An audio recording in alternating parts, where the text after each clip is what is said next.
আসসালামু আলাইকুম ভিউয়ার্স, আশা করি সবাই ভালো আছেন।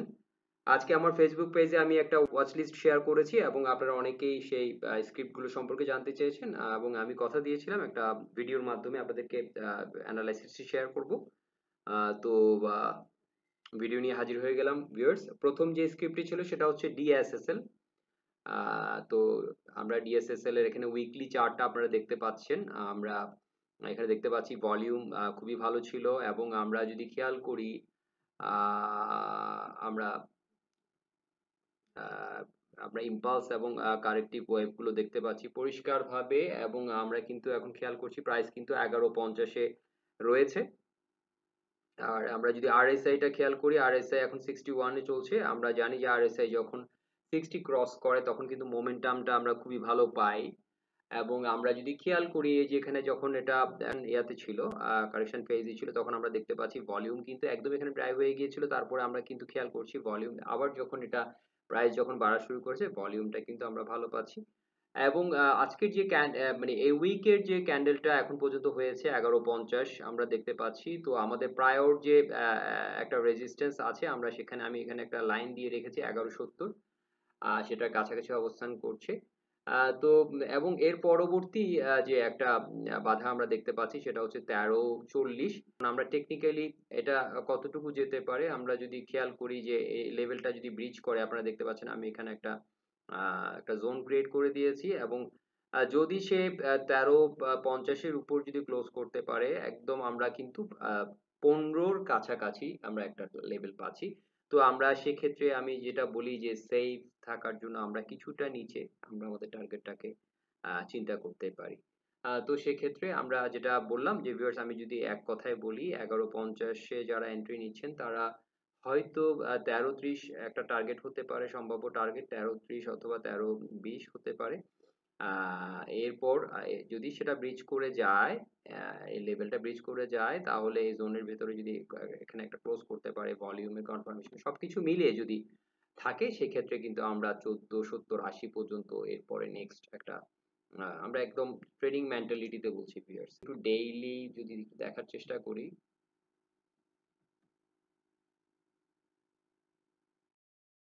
ভিউয়ার্স ডেইলি আমরা কিন্তু দেখতে পাচ্ছি ভালোই অবস্থা দেখতে পাচ্ছি। আরএসআই 65 দেখাচ্ছে। এবং যেটা বলেছি আমরা কিন্তু আমাদের যে কাছাকাছি টার্গেট যেটা রয়েছে, মানে আমাদের প্রায়র যে রেজিস্ট্যান্সটা রয়েছে 1170, সেটা যদি ভেঙে মানে প্রাইস যদি সেখানে যদি 1170-এর উপর ক্লোজ করতে পারে, তাহলে নেক্সট এটা 1330 পর্যন্ত যেতে পারে। তো আমার কাছে মনে হয়েছে টোটাল আমরা যদি একটু খেয়াল করি যে এখান থেকে আমরা যদি এই যে এই বটমটা থেকে যদি আমরা খেয়াল করি, যে দেখেন আমরা কিন্তু একটা দুটো তিনটা টাচ পাচ্ছি, এই ক্যান্ডেলটা খুবই স্ট্রং ছিল। সো এখান থেকে একটা স্ট্রং বুলিশ একটা সিচুয়েশন আমরা এখানে বলবো সিচুয়েশনটা ছিল। আর এটাকে একটু আমি ঠিক আছে, তাহলে যেটা মনে হচ্ছে যে এখানকার সিচুয়েশনে মনে হচ্ছে যে সে হয়তো 1330 পর্যন্ত একটা সম্ভাব্য আমরা টার্গেট রাখতে পারি। তো ভিউয়ার্স এটা হচ্ছে যে, এবং টেকনিক্যাল ব্যাপারগুলোকে কনসিডার করেই বলছি। তো একটা কথা আমি সবসময় যেটা বলি ভিউয়ার্স, অবশ্যই এটা কোনো ইনভেস্টমেন্ট অ্যাডভাইস না, এটা হচ্ছে যে আমি আমার অ্যানালাইসিসটা আপনাদের সাথে শেয়ার করছি।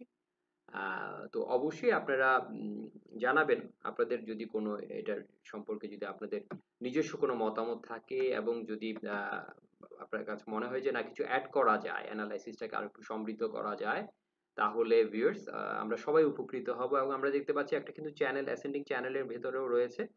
তো চ্যানেল হিসাবে যদি চিন্তা করি সেক্ষেত্রে আমরা কিন্তু হয়তো 1280, আমরা তো বলছি 1330, 1280 তো আমাদেরকে একটু অবজার্ভ করতে হবে যে 1280, 90-তে গিয়ে সেখানে কোনো ধরনের ফিয়ারের সম্মুখীন হচ্ছে কিনা, কোনো ভয়ের কোনো লেভেল হচ্ছে কিনা, মানে যে ওটাকে টাচ করে যদি দেখা যায় যে না সেটাকে ভাঙতে পারছে না, শ্যাডো তৈরি করছে, সেক্ষেত্রে আমরা হয়তো সেখানেও হয়তো এক্সিট করতে হতে পারে, আমাদেরকে একটা সম্ভাবনার কথা বলছি। তো এরপরে ভিউয়ার্স বিডি থাই আমরা কিন্তু খেয়াল করছি ভিউয়ার্স, প্রথম যেটা হচ্ছে যে আমার বটম গুলো আমরা যদি এখান থেকে একটা এভাবে করে চিন্তা করি, দেখেন অবশ্যই এটা আস্তে আস্তে লোটা হায়ার হচ্ছে। হ্যাঁ, এবং এখানে আবার একদিক থেকে দেখতে গেলে আমরা এদিক থেকে যদি দেখি তাহলে কিন্তু আমরা দেখতে পাচ্ছি হাইটা লোয়ার হচ্ছে। সো এখানে এসে তো একটা ডিরেকশন তো আমরা দেখবই, তবে সেটা আহ, আমরা যদি আরেকটা জিনিস খেয়াল করি, দেখেন এখানে একটা ডাব্লিউ ফরমেশনও কিন্তু আমরা দেখতে পাচ্ছি। আমরা যেটা বলেছি যে একটা ট্রেন্ড লাইন যেটা স্ট্রং আমরা দেখতে পাচ্ছি, এবং প্রাইস এখন যেটা চলছে 13-20 তো আরএসআই যদি খেয়াল করি 50-তে আছে আরএসআই। তো আমি যেটা এখানে সম্ভাব্য একটা যে লেভেল আমরা যেটাকে বলে থাকি, যে এখানে দেখতে পাচ্ছেন 1370। আর আমরা যদি একটু এই পাশ থেকে যদি একটু দেখে আসি, দেখেন এই যে এখানে একটা জোন আছে, এই যে এই জোনটা, আমরা এই লেভেলটার কথা বলবো 1280, সেটাকে কিন্তু সে ভেঙেছে। এটা একটা পজিটিভ বিষয়, এটা একটা স্ট্রং ইয়া ছিল এখানে। তো এটাকে ভেঙেছে, এখন আমাদের সামনে রয়েছে 1370। হ্যাঁ, সেটা যদি ভেঙে যায় তাহলে আমার ডাব্লিউ ফরমেশনটাও কিন্তু কমপ্লিট হয়ে যাচ্ছে। এই জায়গায় যদি এটা ভেঙে যেতে পারে, মানে বিশেষ করে যদি সেটা 14 লেভেলে যদি ক্লোজ করে, তাহলে পরবর্তী টার্গেট আমাদের হয়ে যাবে, আমরা একটা টার্গেট রাখতে পারি এখানে, যেটা হচ্ছে যে 15-র কাছাকাছি। ঠিক আছে, তো আমার কাছে আমরা এটা হচ্ছে উইকলি দেখলাম। ঠিক আছে, এখন যদি আমরা ডেইলিতে একটু দেখার চেষ্টা করি, আমরা ডেইলিতে যদি দেখি, আমরা দেখতে পাচ্ছি যে ডেইলিতে কিন্তু আমরা 58 আরএসআই এবং ডাব্লিউ ফরমেশনটা কিন্তু একদম, আমরা যদি এখানে একটা এভাবে নেক লাইন ড্র করি ভিউয়ার্স, এই যে আমরা যদি একটা নেক লাইন ড্র করি, আমরা দেখতে পাচ্ছি এখনো ব্রিজ করেনি। তবে কালকের ক্যান্ডেলটা যদি এটাকে ব্রিজ করে যদি দেয়, মানে এখন যেটা হচ্ছে 13-20 1350 বাই লেভেলে যদি এটা যদি ক্লোজ করে, তাহলে কিন্তু সেখান থেকে আমরা যেটা একটা কথা বলেছিলাম, যে উপরে যাওয়ার সম্ভাবনা রয়েছে। তো আমি ছোটটা সবসময় টার্গেট হিসেবে সবসময় ছোট এটা নেই। তো আমরা যদি এখান থেকে এখানেও যদি একটু বসিয়ে দিই, সেটা কিন্তু আমাদেরকে অনেকটা এই যে এই টার্গেটের কাছাকাছি 1440-এর কাছাকাছি একটা লেভেল দেখাচ্ছে। তবে এটা টেকনিক্যাল বিষয়, মানে এটা হচ্ছে যে পিওর টেকনিক্যাল যে বিষয়টা বললাম, কিন্তু কিছু কিছু বিষয় থাকে প্রাইজের, আর সেই দিক থেকে আমি যদি চিন্তা করি, আমার মনে হচ্ছে যে যদি কোনো কারণে সে 1340 বা 50-এ ক্লোজ করতে পারে, সেক্ষেত্রে আমরা একটা সম্ভাবনা আছে যে 15-র কাছাকাছি, যেটা ওখানে সে হয়তো প্রাইসটা যাওয়ার একটা সম্ভাবনা আছে। তবে অবশ্যই 1430-এর এই লেভেল 1430 বা 40-এ যে একটা টপ রয়েছে, সেটাতে অবশ্যই আমাদেরকে একটু সতর্কতার সাথে সেই লেভেলটাকে আমাদেরকে দেখতে হবে যে সেটা ঠিক মতো সে ভাঙতে পারছে কিনা। ভলিউমের দিক থেকে পজিটিভ রয়েছে ভিউয়ার্স। এরপরে ভিউয়ার্স এসপিসিএল। তো এসপিসিএল আমরা দেখতে পাচ্ছি কাপ এন্ড হ্যান্ডেল ফরমেশন, এবং হ্যান্ডেলটাকে কিন্তু খুব স্ট্রং ক্যান্ডেল দিয়ে ব্রেক করেছে। ভলিউম খুবই ভালো হচ্ছে, এবং হচ্ছে যে 76-এ এখন আরএসআই রয়েছে, এবং 49-70-তে আজকে ক্লোজ হয়েছে। তো আমরা যেটা করেছি, আমরা কিন্তু কিছু 49 লেভেলে আমরা কিন্তু যখন দেখেছি প্রাইসটা একটু যদি খেয়াল করি, আমরা দেখেন 50 টাকা 80 পয়সা এই লেভেলে কিন্তু মানে 51 টাকার কাছাকাছি আজকে হাই ছিল, অতটুকু গিয়েছিল। কিন্তু আমরা দেখেছি প্রাইসটা কিন্তু যখন একটা সময় 49 মানে 50-এর নিচে আপনার দেখতে পেয়েছিলাম, তখন আমরা কিছু প্রফিট টেক আমি মনে করেছিলাম ভালো হবে।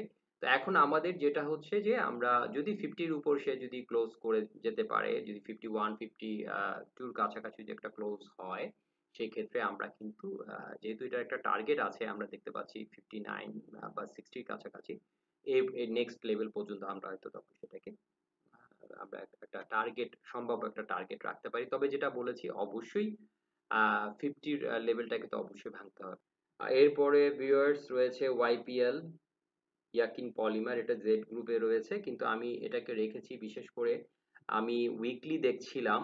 উইকলি আমার কাছে এটার কিন্তু খুব ভালো একটা স্ট্রাকচার আমার কাছে কিন্তু আমি দেখেছি, যে কারণে আপনাদের সাথে শেয়ার করছি। দেখেন উইকলিতে কিন্তু আমরা আরএসআই তে একটা খুবই সুন্দর একটা ফ্ল্যাগ ফরমেশন দেখেছি, এবং সেটা ঠিকঠাক মতো এখান থেকে ভেঙে উপরের দিকে যাচ্ছে দেখেছি, এবং আমরা কিন্তু একটা পেনান্ট ফরমেশন আমরা খেয়াল করছি ভিউয়ার্স, যেটাতে আমাদের টার্গেটটা আমরা এখান থেকে এতটুকু যেটা ফ্ল্যাগ গুলো আছে এটাকেই আমরা এখানে ট্রেল করব, যেটা অলরেডি আপনারা দেখতে পাচ্ছেন আমি এখানে অলরেডি বসিয়ে রেখেছি, যেটা হচ্ছে যে 2290 দেখাচ্ছে। তো সেই ক্ষেত্রে আমাদের, আমি যেটা বলবো যে অবশ্যই যেখান থেকে আমাদের যে লেভেলগুলো, আমরা যে বিভিন্ন জায়গায় যে আমাদের লো যে এই যে আমরা লং শ্যাডো যেটা দেখতে পাচ্ছি, অবশ্যই এখানে আমাদেরকে একটু 21 21.5 যে লেভেলটা আছে, সেখানে আমাদেরকে একটু সতর্ক থাকতে হবে, দেখতে হবে যে সেটাকে সে এক এক চেষ্টায় ভেঙে ফেলতে পারছে কিনা। আরেকটা জিনিস আমরা যদি খেয়াল করি উইকলিতে কিন্তু আমরা একটা ডাব্লিউ ফরমেশন ডাবল বটম ফরমেশনে কিন্তু পাচ্ছি, সেই অনুযায়ীও যদি আমরা একটা মানে টেকনিক্যালি যদি দেখার চেষ্টা করি আমরা হয়তো এরকম কিছু দেখবো, যেটা হচ্ছে যে আমি ছোটটা নিচ্ছি, ওকে, এতটুকু। তো হ্যাঁ, এতটুকু যেটা হচ্ছে যে এখন আমরা দেখেছি একদম অতটুকু কাছাকাছি গিয়ে 1840-এর কাছাকাছি গিয়ে একটা ইনডিসিশন ক্যান্ডেল করেছিল, পরে আমরা আজকে যেটা দেখতে পাচ্ছি আর কি 1830-এ ক্লোজ করেছে। তো আমরা জানি যে যখন একটা টার্গেট যে কোনো একটা চার্ট প্যাটার্নের টার্গেট যখন টার্গেট যখন টাচ করে তখন কিন্তু আমরা সেখানে একটা হয়তো খেয়াল করি যে হয় একটা সাইডওয়েজ মুভমেন্ট অনেক সময় চলে যায়, আবার দেখা যায় যে একটু রিট্রেস করতে।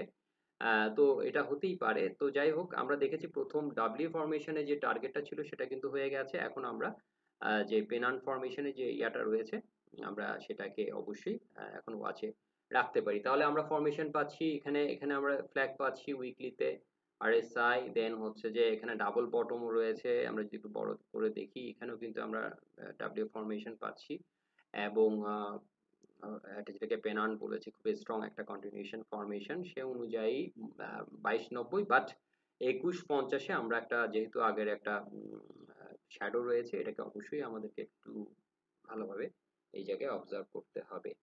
আচ্ছা, এরপরে রয়েছে শেফার্ড, কে আমরা একটু ডেইলি দেখবো। আমরা যদি ডেইলি খেয়াল করি আমরা খেয়াল করছি শেফার্ডে ভিউয়ার্স দেখেন এখানে কিন্তু আমরা খেয়াল করছি যে একটা ডাব্লিউ ফরমেশন একদম শেষ দিকটা যদি আসি আমরা যদি খেয়াল করি এখান থেকে ডাব্লিউ ফরমেশন করেছে ডাবল বটম করে, সেখান থেকে কিন্তু সে অলরেডি আমরা কিন্তু গ্যাপ তৈরি হতে দেখতে পাচ্ছি। এখানে একটা কমন গ্যাপ ছিল, এটাকে আমরা এটা একটা কমন গ্যাপই বলবো যেহেতু লেভেল ব্রেক হয়নি এটা দিয়ে। সো এরপরেও কিন্তু আমরা একটা ইয়া দেখেছি, স্পিনিং টপ দেখেছি কিন্তু খুবই লং শ্যাডো হয়েছে। লং শ্যাডো আমরা যেটা দেখতে পাচ্ছি যে 20-30 পর্যন্ত বা ওই জায়গায় গিয়ে সেখান থেকে কিন্তু ক্লোজ করেছে আজকে 1970। এবং আমরা এখানে একটা যে লেভেল দেখতে পাচ্ছি যেটা একটা টপ ছিল, যেটা অবশ্যই এটা 1960 বা এই লেভেলে আমরা দেখতে পাচ্ছি। তো ওইটার কাছাকাছি সে কিন্তু এখন চেষ্টা করছে। তো আমরা জানি যে কোনো একটা রেজিস্ট্যান্স লেভেলের কাছাকাছি যখন প্রাইস আপনার যায় তখন কিন্তু সেখান থেকে যেহেতু একটা ফিয়ার কাজ করে ওই লেভেলটা যেহেতু আমরা দেখছি অনেকেই বা অনেকে জানি যারা ফান্ডামেন্টালি আমরা মার্কেট মার্কেট যারা টেকনিক্যাল আমরা বুঝি না, বাট আমরা তো দেখি যে কোথা থেকে প্রাইসটা কারেকশনে গিয়েছিল, তো ওই লেভেলগুলো আমাদের মাথায় কিন্তু থাকে। যে কারণে আমরা দেখতে পাচ্ছি দেখেন এখানে এই লেভেলে এখানে কিন্তু আমরা দেখতে পাচ্ছি এই লেভেলটা সে ব্রিজ করে দাঁড়িয়েছে, যদিও যদিও এখানে একটা আমরা স্পিনিং টপ দেখতে পাচ্ছি ইনডিসিশন ক্যান্ডেল। তো এখন যেটা হচ্ছে যে অবশ্যই আমরা এটাকে বলবো যদি সে 20-এর উপর যদি কালকে ক্যান্ডেলটা যদি একটা মানে কনফার্মেশন ক্যান্ডেল দেয়, মানে উপরে কোনো শ্যাডো থাকতে পারবে না, ইনডিসিশন ক্যান্ডেলটা না হলেই ভালো। সেই ক্ষেত্রে হয়তো আমরা নেক্সট আরেকটা পরবর্তী লেভেল পর্যন্ত আমরা এটাকে ইয়া করতে পারবো, সেটা হচ্ছে যে যদি সে 21-এর 21.5-এর ওই লেভেলে যদি সে ক্লোজ করতে পারে সেখান থেকে আমরা হয়তো আহ 23.5-24-এর কাছাকাছি একটা টার্গেট আমরা হয়তো রাখতে পারি। এখন কিন্তু বুলিশ আছে, ভলিউম টলিউম আমরা যদি ভলিউমও দেখি ভলিউমটা কিন্তু ভালো যাচ্ছে। আর আরএসআই ও অনেক ভালো 65 এ রয়েছে। আমরা একটু উইকলি যদি দেখি একটা ট্রেন্ড লাইন আমরা হয়তো ড্র করব এখান থেকে। আর তারপর সেটা আমরা চেষ্টা করব এটার কোনো ধরনের চ্যানেলটা আছে কিনা বা কোথাও বাধাগুলো কোথায় আছে দেখার জন্য। তো আমরা দেখতে পাচ্ছি কিন্তু এখনকার যে লেভেলটা আজকে যেটা যদি ক্রস করে যেতে পারতো তাহলে হয়তো সেটা একটা পজিটিভ হতো, মানে 20 টাকার যে আমরা জানি যে এইসব লেভেলগুলোতে যখন একটা প্রাইস যায় একটা ফিয়ার কাজ করে। সো আমরা অবশ্যই এটা খেয়ালে রাখবো যে এইদিকে এখানে কি হচ্ছে এটা আমাদেরকে খেয়ালে রাখতে হবে। আহ এটা গেল এমনি কিন্তু বুলিশ, যেহেতু আমি দেখেছি যে এটা খুব উইকের ক্যান্ডেলটা খুব স্ট্রং ছিল, তো আমি ভাবলাম যে এটাকে আমি ওয়াচ লিস্টে নিয়ে নেই। এবং আমরা দেখতে পাচ্ছি এটার মাঝামাঝি যদি আমি একটা লাইন ড্র করি সেটা কিন্তু আমরা দেখতে পাচ্ছি যে এখানে কিন্তু সাপোর্ট হিসাবে কাজ করেছে, এখানে রেজিস্ট্যান্স হিসেবে মাল্টিপল টাইমস আমরা দেখছি অনেকবার কিন্তু এখানে এখান থেকে কিন্তু বাধাটা এসছে। হ্যাঁ, যদি দাঁড়ানোর চেষ্টা করেছে পারিনি, ফাইনালি কিন্তু আমরা দেখেছি লেভেলকে ভেঙে যেটাকে আমরা বলি যে পুল ব্যাক করা অনেকটা সেটা করেছে এবং সেখান থেকে খুব স্ট্রং ভাবে কিন্তু সে উইকের ক্যান্ডেলটা এখনো দেখতে পাচ্ছি। ঠিক আছে, কালকে লাস্ট ওয়ার্কিং ডেজ আছে উইকের। তো দেখা যাক প্রাইসটা কোথায় গিয়ে সেই 20টাকে ক্রস করতে পারে কিনা। তো ভিউয়ার্স এটাই ছিল জাস্ট আমরা টেকনিক্যালি আপনাদের সাথে আমি আমার চিন্তা ভাবনাটা শেয়ার করলাম। তো আশা করি খুবই ইনফরমেটিভ ছিল ভিডিওটি। তো ভিউয়ার্স, এটাই ছিল আজকের ভিডিওটি। আপনাদের সাথে আমি যেটা শেয়ার করব বলেছিলাম শেয়ার করেছি। আশা করি আপনারা বুঝতে পেরেছেন।